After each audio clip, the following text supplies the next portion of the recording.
Hi everyone, welcome to form fill up YouTube channel. কৃষক বন্ধু প্রকল্পে বিভিন্ন রকম সমস্যার সম্মুখীন দেখতে পাওয়া যাচ্ছে।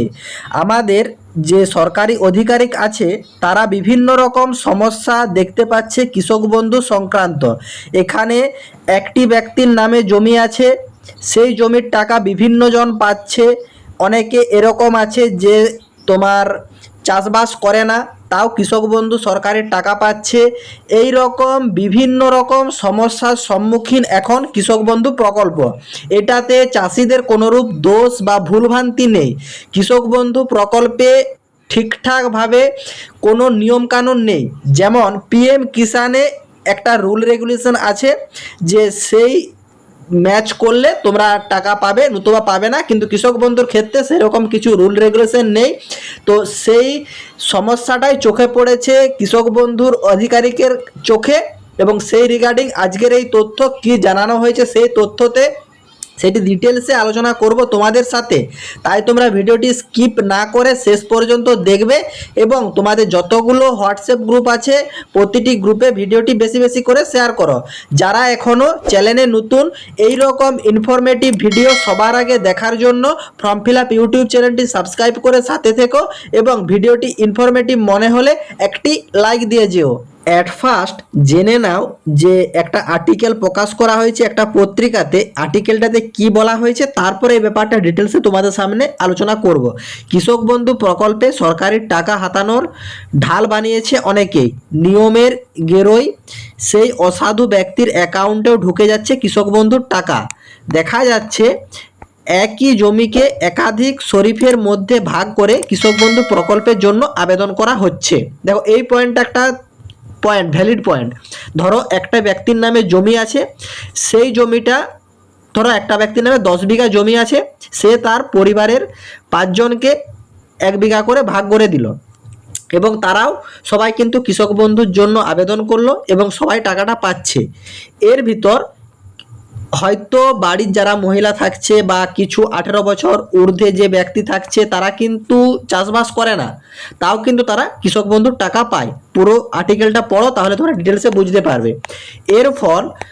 যার ফলে জেলা জুড়ে জমির পরিমাণের হেরফের হচ্ছে না, এবং উপভোক্তার সংখ্যা কিন্তু বেড়েই চলেছে। সম্প্রতি আমার পাড়া আমার সমাধান কর্মসূচিতে এই প্রকল্পে এই রকম আবেদন জমা পড়ছে। সেই সমস্ত আবেদন খতিয়ে দেখছে গিয়েই বিষয়টি নজরে আসছে কৃষি দপ্তরের। যদিও কৃষক বন্ধু প্রকল্পের এই সমস্যা নতুন নয়, এটা কিন্তু দীর্ঘদিন ধরেই হয়ে আসছে। দীর্ঘদিন ধরেই চাষের কাজে যুক্ত নয় এমন মানুষরাও কিন্তু কৃষক বন্ধু সুবিধা নিচ্ছে। প্রক্রিয়াতে অনিয়ম কোনো গন্ধও নেই। রাজ্য সরকারের নিয়ম মেনে আবেদনকারীরা কৃষক বন্ধু প্রকল্পের আওতায় আসছেন এবং সময় মতো টাকা পাচ্ছেন। দেখো, যেটা তোমাদেরকে বোঝাতে চাইলাম, যে ব্যক্তির নামে টাকা আছে, তারা অ্যাপ্লাই করছে, কিন্তু সে ব্যক্তিরা চাষবাস করছে না, তাও কিন্তু সে কৃষক বন্ধু সুবিধা পাচ্ছে। অ্যাকচুয়ালি কৃষক বন্ধু সুবিধা দেওয়া হয়, ধরো কোনো একটা চাষি কোনো মরশুমে তার অসুবিধা হয়েছে বা ফসল নষ্ট হয়েছে, বা এই যে আলু চাষ হবে বা ধান চাষের আগে কোনো একটা তেজ সার বা তোমার বীজ এইসব যাতে সে অ্যাডভান্স কিনে চাষবাস করতে পারে, এই সব সহায়তার জন্যই কিন্তু কৃষক বন্ধু প্রকল্প চালু করেছে আমাদের সরকার। কিন্তু এখানে কিছু কিছু ব্যক্তি যারা চাষবাস করছে না, তার নামে জমি আছে, সে কিন্তু কৃষক বন্ধুর টাকা পেয়ে যাচ্ছে, এবং সেটা আজ নয় দীর্ঘদিন ধরে এই সমস্যার সম্মুখীন সকলে। তারপর কৃষি দপ্তরের এক আধিকারিকের কথায় আমাদের কাছে এই রকম আবেদন আসে, সেই মোতায়েন আমরা সমস্ত নথিপত্র খতিয়ে দেখি, তারপরে সেই আবেদনকারীর নাম কৃষক বন্ধু প্রকল্পের তালিকায় তোলা হয়, সময় মতো তাদের অ্যাকাউন্টে টাকাও পৌঁছে যায়। মুখ্যমন্ত্রী মমতা বন্দ্যোপাধ্যায় অন্যতম কৃষক বন্ধু প্রকল্পে প্রতি বছর রাজ্য জুড়ে লক্ষাধিক চাষিকে আর্থিক সাহায্য করা হয়। এর মূল উদ্দেশ্য সারা বছর কাজের চাষে আর্থিক ক্ষতি হলেও কিছুটা রেহাই মেলে চাষিদের, সেই সঙ্গে নানা চাষ করার প্রয়োজনীয় সার নানা রকম সরঞ্জাম কিনতে সুবিধা হয়। যেটা তোমাদেরকে আমি বোঝাতে চাইলাম, যে তোমাদেরকে অ্যাকচুয়ালি কৃষক বন্ধুরা দেওয়া হয় এই সব কারণের জন্যই, যাতে চাষির একটা আর্থিক সুবিধা হয়, এবং চাষ শুরুতেই তারা সার বা অন্যান্য সরঞ্জাম বা বীজপত্র সব কিনে চাষে নামতে পারে, এই সুবিধাটা যাদের হয়। কিন্তু যেসব ব্যক্তিরা চাষবাস করছে না, তারাও কিন্তু কৃষক বন্ধুর সুবিধা ভোগ করছে। কিন্তু এই প্রকল্পে চাষিদের মধ্যে অনেক সময় বেনাজল ঢুকে যায়, তার চাষ না করা কৃষক বন্ধুর প্রকল্পের সুবিধা পান, এমনটাই মনে করছে কৃষি দপ্তরের আধিকারিকরা। অতীতে রাজ্যে বিভিন্ন প্রান্তে দেখা গিয়েছে একই জমিকে দেখিয়ে একাধিক ব্যক্তি কৃষক বন্ধু প্রকল্পের টাকা তুলছেন। দেখো, এটাও তোমাদের জানিয়েছি আগেই, কারণ তখন জমির নথি সেভাবে যাচাই করা হতো না, যার জন্যই সেই প্রক্রিয়ায় বদল এনেছে রাজ্য সরকার। বর্তমানে কোনো ব্যক্তি নিজে জমি কিনে কৃষক বন্ধু প্রকল্প আবেদন করলে সেই জমির আগের মালিকের নথিপত্রও দেখাতে হয়, কিন্তু সেটা করতে গিয়ে দেখা যাচ্ছে বাড়ির কোনো ব্যক্তির নামে 10 বিঘা জমি রয়েছে, যে একদিন কৃষক বন্ধু প্রকল্পে 10,000 টাকা পাচ্ছে, এবার তার মধ্যে 3 বিঘা জমি সে নিজের পরিবারের অন্য কারো নামে দিল, যেটা তোমাদেরকে কিছুক্ষণ আগে আমি বোঝানোর চেষ্টা করলাম। যখন সেই পরিবারের সদস্য কৃষক বন্ধু প্রকল্পের আওতায় এসে টাকা পাচ্ছেন, কারণ প্রকল্পের জমি থাকলেই সে আর্থিক সাহায্য পাওয়ার যোগ্য। তোমাদেরকে আগে যেটা জানালাম যে কৃষক বন্ধু প্রকল্পের যেটা মেন সমস্যা, এখানে সেরকম কোনো রুল রেগুলেশন নেই।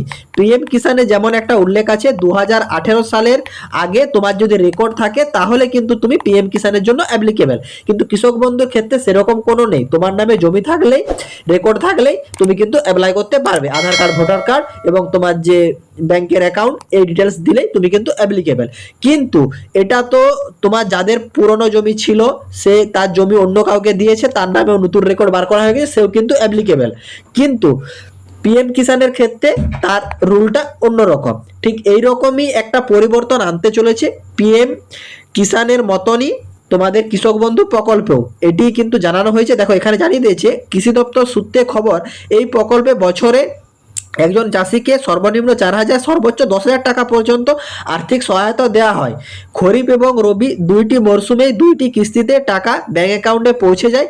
কৃষি দপ্তর সূত্রে জানা গেছে এই বছর খরিফ মরশুমে নদিয়া জেলায়, অনলি ফর তোমাদের নদিয়া জেলাতেই 4,41,694 জন চাষিকে কৃষক বন্ধুর টাকা দেওয়া হয়েছে। মোট 163,78,00,000 টাকা দেওয়া হয়েছে, যা এখনো পর্যন্ত রেকর্ড বলে মনে করেছেন প্রশাসনের আধিকারিকরা। দেখো, আমি আগেও জানালাম, এখনো বলছি, এখানে কৃষকদের কোনো রূপ দোষ বা ভুল নেই। যেটা কৃষক বন্ধু প্রকল্পের রুল আছে, সে রুল অনুযায়ী তারা অ্যাপ্লাই করছে এবং টাকাও তারা পেয়ে যাচ্ছে।